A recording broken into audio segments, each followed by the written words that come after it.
Protein powder. Protein powder merupakan suplemen yang paling identik dengan dunia fitness. Meski sering dikaitkan dengan pembentukan otot, fungsi utamanya sebenarnya adalah membantu memenuhi kebutuhan protein harian ketika asupan dari makanan belum mencukupi. Tubuh membutuhkan protein untuk membangun dan memperbaiki berbagai jaringan, termasuk memperbaiki serat otot yang mengalami kerusakan setelah berolahraga. Karena itu, protein powder sering dikonsumsi oleh atlet, orang yang rutin latihan, atau mereka yang ingin menambah massa otot. Protein powder tersedia dalam beberapa jenis. Yang paling populer adalah whey protein, yaitu protein yang berasal dari cairan susu yang tersisa setelah proses pembuatan keju. Whey dapat diserap tubuh dengan cepat sehingga sering dikonsumsi setelah berolahraga. Selain itu, ada juga kasein, yaitu protein utama yang terdapat di dalam susu. Saat proses pembuatan keju, protein inilah yang menggumpal membentuk keju. Berbeda dengan whey, kasein dicerna lebih lambat sehingga sering dikonsumsi sebelum tidur. Sementara itu, bagi yang tidak mengonsumsi produk susu, tersedia juga protein nabati yang berasal dari kedelai. Protein powder umumnya aman dikonsumsi sesuai kebutuhan. Namun, sebagian orang bisa mengalami gangguan pencernaan, terutama jika sensitif terhadap laktosa. Selain itu, selalu periksa komposisi produk, karena beberapa protein powder mengandung tambahan gula atau pemanis yang cukup tinggi. Kreatin.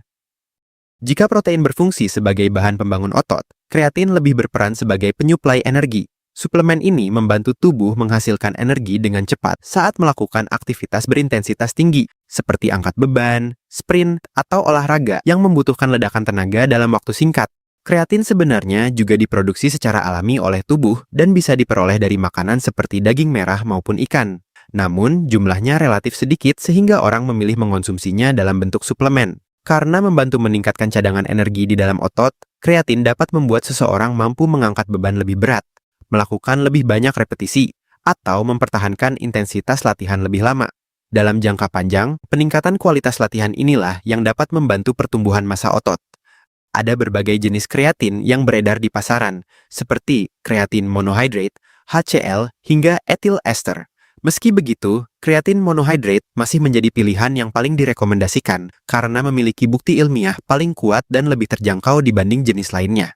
Kreatin umumnya dikonsumsi sebanyak 3 hingga 5 gram per hari dan perlu dikonsumsi secara rutin agar kadarnya di dalam otot tetap optimal. Secara umum, kreatin tergolong aman dikonsumsi sesuai dosis yang dianjurkan. Efek samping yang paling sering muncul adalah peningkatan berat badan karena otot menyimpan lebih banyak air, serta rasa kembung pada sebagian orang. Namun, kreatin tetap menjadi salah satu suplemen olahraga yang paling banyak diteliti dan memiliki bukti manfaat yang paling kuat hingga saat ini. Pre-workout.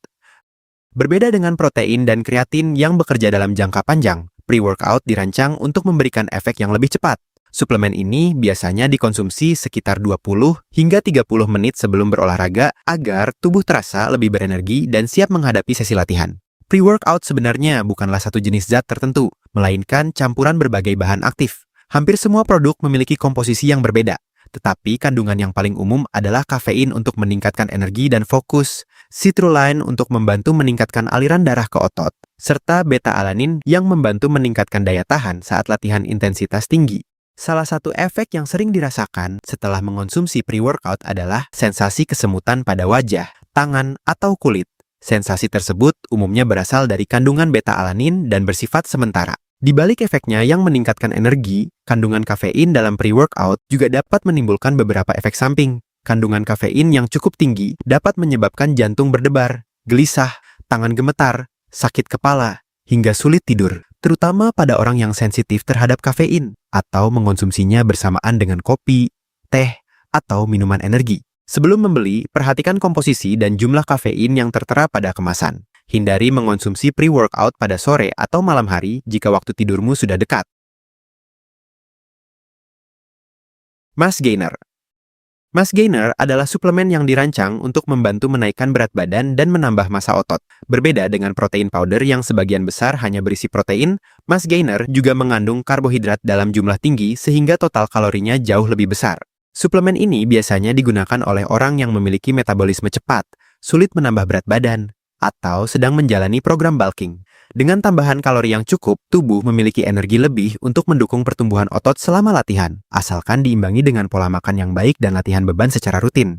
Selain protein dan karbohidrat, banyak produk mass gainer juga diperkaya dengan vitamin, mineral, kreatin, atau bahan lainnya. Namun, komposisi setiap produk bisa sangat berbeda, sehingga penting untuk selalu membaca informasi nilai gizi sebelum membeli. Menariknya, mass gainer juga bisa dibuat sendiri di rumah, karena pada dasarnya suplemen ini hanya memadukan protein dengan sumber karbohidrat berkalori tinggi, misalnya menggunakan whey protein, oat, pisang, susu, dan selai kacang. Cara ini sering dianggap lebih hemat sekaligus memberi kontrol lebih terhadap kandungan kalorinya. Meski efektif untuk meningkatkan asupan kalori, mass gainer bukan berarti cocok untuk semua orang. Jika kebutuhan kalori harian sudah terpenuhi, konsumsi mass gainer justru dapat menyebabkan penumpukan lemak tubuh. Fat burner.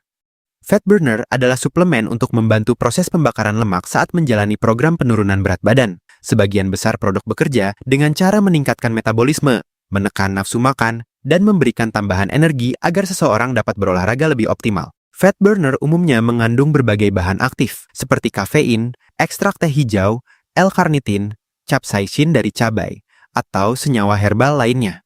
Setiap produk memiliki komposisi yang berbeda, sehingga cara kerjanya pun tidak selalu sama. Meski namanya terdengar menjanjikan, fat burner bukanlah suplemen yang dapat membakar lemak dengan sendirinya. Penurunan lemak tubuh tetap bergantung pada defisit kalori, yaitu ketika jumlah kalori yang dibakar lebih banyak daripada yang dikonsumsi.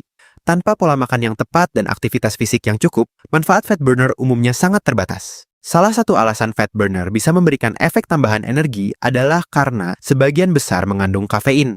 Namun, kandungan ini juga dapat menyebabkan jantung berdebar, gelisah, tangan gemetar, sulit tidur, hingga peningkatan tekanan darah pada sebagian orang.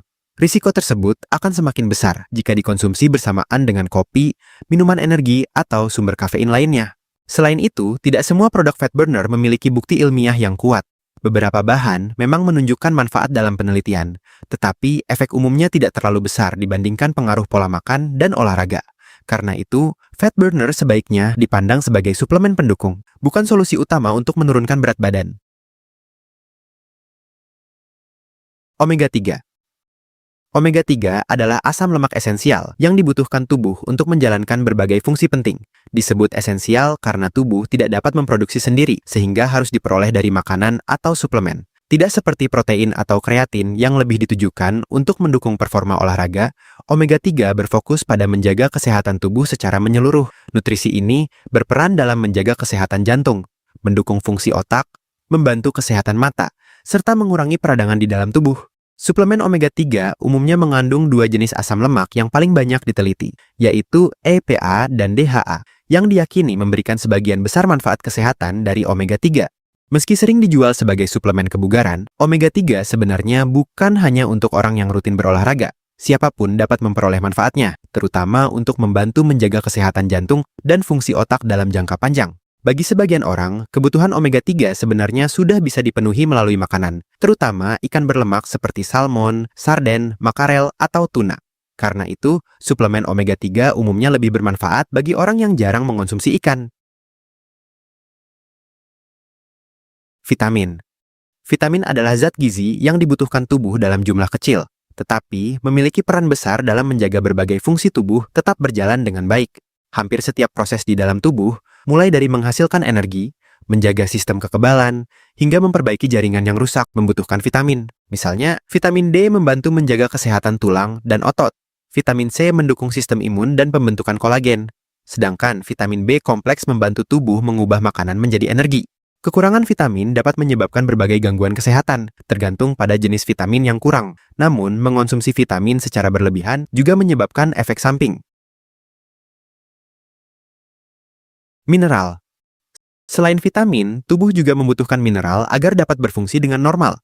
Mineral berperan dalam berbagai proses penting, mulai dari menjaga kekuatan tulang, membantu kerja otot dan saraf, hingga menjaga keseimbangan cairan tubuh. Beberapa mineral juga penting untuk berolahraga.